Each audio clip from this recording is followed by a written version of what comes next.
But do you know the one thing he is never scared of? Needles. What the? It's probably spider puberty. Hey, come on! What's going on with you, Spider-Man? Organic webs. Oh. Heightened senses. God, that's cool. Increased agility. You okay, kid? Yeah, you're okay. When we decided that we were going to make Spider-Man Brand New Day, we said, what if we made a suit that was an homage to Tobey's and Andrew's designs? Because now my Peter Parker had met those guys.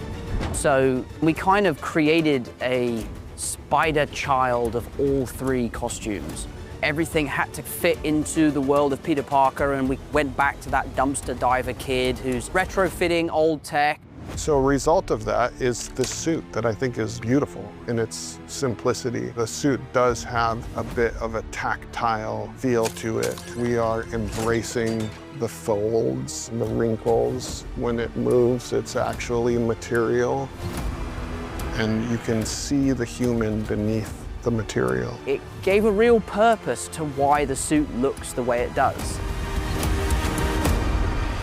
There's no secret that I absolutely love John Bernthal. He is one of the nicest people that I have ever met in this business. I've known Tom Holland now since he was 17 years old. We were in Ireland together when he was first auditioning for Spider-Man. Tom made my first Punisher audition tape, and I made his Spider-Man audition tape. And you know, if anybody could have come and told us then that we'd be here now, I just think we'd be so thrilled, and you have to take a second and enjoy those moments in life. There's always been a drive for me to share the screen with him in these characters. And the fact that we get to do it now in this movie is so exciting. The hell, Frank? You just hit me with a van! Quit your whimpering. Suit yourself. When we got to set and John and I started riffing, and it kind of became this really funny big brother, little brother type relationship, Destin kind of just let us run with it. The type of chemistry that these two have bubbles up in unexpected ways that cannot be written. And it's my favorite rush when we have captured a moment that would not be able to be replicated. Mother. Hello, my trustworthy trackers. I'm back with some big news. The Spidey tracker is taking off, thanks to all your support. I even heard that.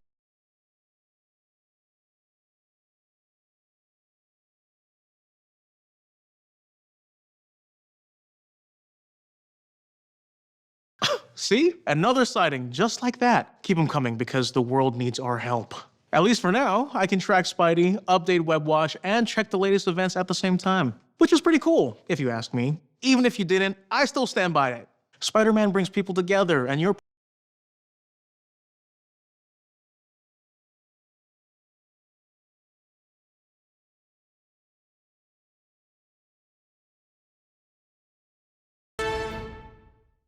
Welcome back, everyone. It's Charlie. Sony and Marvel released more Spider-Man Brand New Day footage talking about what's happening in the movie and the inspirations from Tobey Maguire and Andrew Garfield's version of Spider-Man in the brand new spider suit and what Peter is doing during the events of this movie. Tobey and Andrew will also literally be back cameoing or crossing over guest starring in Avengers Doomsday and Secret Wars, too.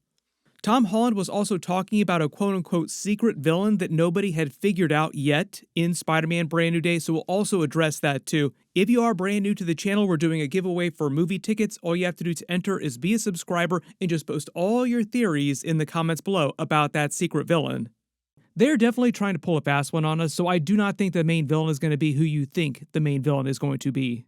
Starting at the beginning of the brand new footage, so I've already talked about some of his enhanced abilities that he gets after he comes out of the webbing cocoon, like he evolves more spider-like powers, more of a spider mutation as he talks about it to Bruce Banner. The Hulk also went through a gamma mutation when he had his accident originally and started to become the Hulk, but he himself and Spider-Man are not actual mutants. This is because they got their biological powers later in life. They were mutated later in life to be a traditional mutant like you would normally see in the X-Men comics. If Sadie Sink's character, for example, is playing a version of Jean Grey, they're born with their powers. They're born with the X gene that just manifests eventually. If DNA is mutating, it would be enormously dangerous. So that's just a slight differentiation between who's a mutant and who's not a mutant, even if you do get mutated later in life inside the MCU. But I'm expecting that they probably won't make this big distinction later in Marvel Phase 7 when we get into like the hardcore X-Men phase era of the MCU. But I love the way they confirm all of our theories from the end of Spider-Man No Way Home. Like a couple years ago when that movie came out, at the end, we saw him in the new suit. Everybody was just picking it apart as much as possible, and everybody, for the most part, theorized that it was just an evolution of his suit based on his time with Tobey Maguire and Andrew Garfield, and they inspired what he did with this new design. So the suit itself is meant to blend a lot of elements from both of their suits. Both of them wore practical suits, Tobey and Andrew. The web pattern across them is a blend of both of them too, but it's a little more like Andrew's, I say, because it's not raised webbing textures like Tobey Maguire's suit had the raised webbing on it. Also, his webbing was much brighter in color.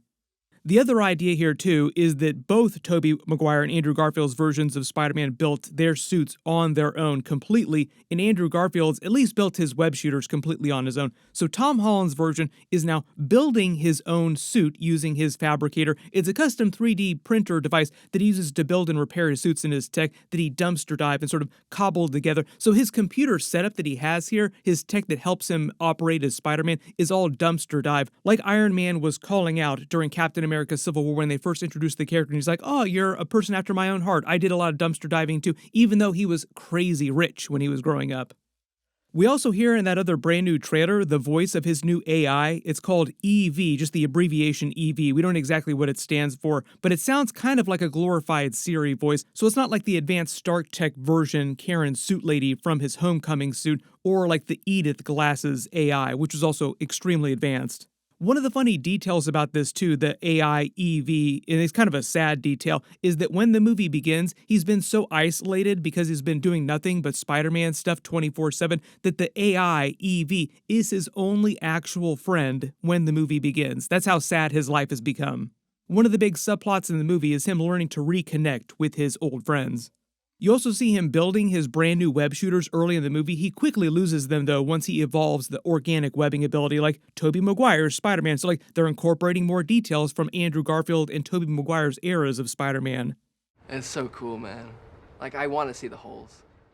I think the real question is going to be if he literally invokes their names in the movie or thinks about the two of them during the course of the movie, like the other versions of me, Peter from other universes, the one that had the spider holes with the organic webbing that I have right now. Too bad he's not here and I can't ask him questions about it.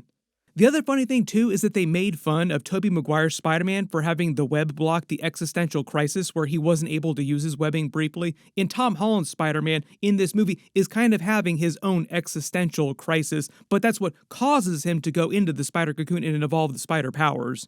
I think the real question is how many of these new abilities, these enhanced abilities, are going to stick going forward in Spider-Man 5 and 6 after Avengers Secret Wars. My assumption is because he's talking to Bruce Banner about his mutation and rolling things back, just keeping the good stuff, is that he won't be able to actually take back any of his abilities. He'll just be stuck with what his current level is right now.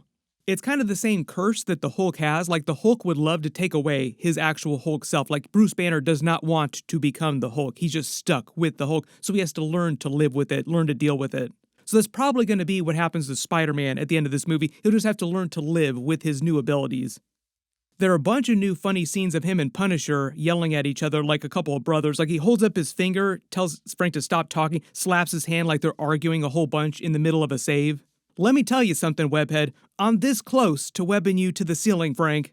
You also notice the actual office building where they're filming all these scenes he and Punisher are in during the behind the scenes is actually the same room where Spider-Man finds Hulk's broken gamma inhibitor ripped off, and they changes back into the Hulk with what sounds like Sadie Sink controlling his mind, trying to use him against Spider-Man, or possibly some other reason, something else is going on here why she's controlling Hulk's mind.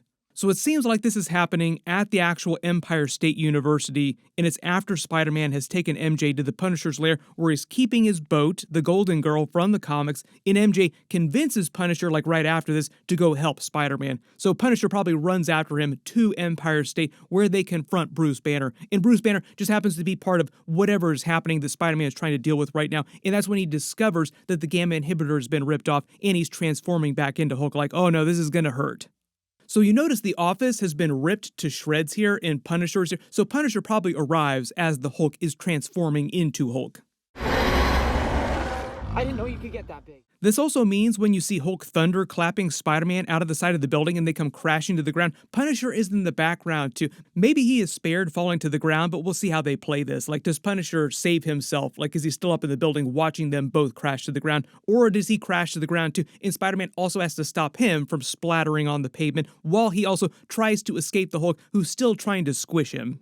We also get another Ned Leeds Spidey Tracker promo. There's more information on the screens in the deep submenus from that, confirming that it's a wedding that he crashes into when he's chasing down Sadie Sink's character, jumping into the different minds of people into the helicopter. Or if it's some other secret character too, it could be some other character.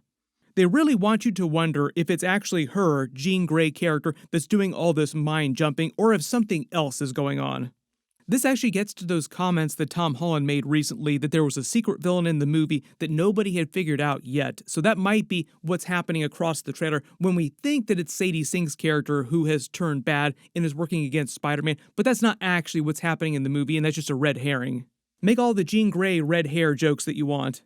Thanks to the toys, we did get a much better look at what Tombstone is going to look like in the movie, because he hasn't appeared in the trailers as far as we know so far, unless they're trying to hide something from us. But I don't think that Tombstone is meant to be that secret villain. I think that the secret villain is going to be like some existential thing that he's talking about here, so it's not some literal secret Spider-Man villain, like really big character that everybody is expecting or theorizing might be in the movie. It's something else that's going on, like depression is the main villain, or like some existential crisis is the actual main villain, quote unquote. Kind of a WandaVision kind of twist where they said the actual real main villain of the WandaVision series was meant to be grief, not like Agatha Harkness or like any extra specific person or even Scarlet Witch herself. So everybody post all your theories about who that mystery main villain actually is if it's not going to be an actual person in the movie. Everybody post all your reactions in the comments below and let me know if you think you spotted any Easter eggs or references in the trailer footage that I didn't talk about in the video. Now that we're getting closer to the movie coming out, we'll probably see more footage, more scenes that they release. Of course, I will do all the videos for it. Hopefully, we'll get more Avengers Doomsday teasers too. So everybody just post all your video requests in the comments below and be sure to enable alerts for my channel so you don't miss that. I already did a much bigger video on that last trailer they released. Click here for that, and click here for that Avengers Doomsday first look at Doctor Doom's character and a bunch of the other characters too. Thank you so much for watching, and I'll see you guys in the next one.